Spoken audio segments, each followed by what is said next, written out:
Bienvenue sur le podcast dont le thème traite de l'énergie.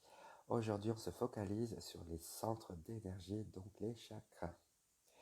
Le premier se situe à la base de la colonne vertébrale. Le deuxième entre le pubis et nombril. Le troisième au niveau de l'abdomen, du sternum. Le quatrième au niveau de la poitrine et du cœur. Le cinquième au niveau du cou et de la gorge. Le sixième, il est entre les deux yeux, au niveau du front. Et enfin, le septième, au sommet du crâne. Voilà. Les centres d'énergie peuvent être considérés comme des forces vitales aussi. Ils vont faire le lien entre l'extérieur, le lien entre eux-mêmes et le lien entre les différents corps subtils et physiques de l'être humain. Ils vont tourner de manière harmonieuse, ils vont fonctionner correctement entre eux. Et pour ce faire, chaque chakra retranscrit l'énergie absorbée. Il va la diffuser dans les différents systèmes nerveux le plus proches, selon sa position dans le corps. Et par la même occasion, il va agir sur les glandes ou organes correspondants. Donc lorsqu'il fonctionne correctement, on dit que l'énergie est harmonieuse dans le corps et donc ça va se répercuter que ce soit au niveau psychologique, organique et physiologique. Tout est harmonieux, il n'y a rien à redire. En revanche, lorsqu'il y a anomalie dans le fonctionnement d'un centre énergétique, quand on dit anomalie, on dit qu'il y a soit suractivation, donc il va tourner très vite comme ça, ou une sous-activation jusqu'à ne plus du tout tourner du tout. Il peut en même temps tourner de sens inverse.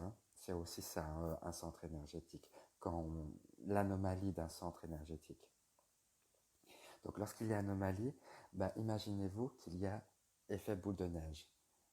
Donc ce qui veut dire que les autres chakras qui suivent vont être également déréglés jusqu'au plus éloigné.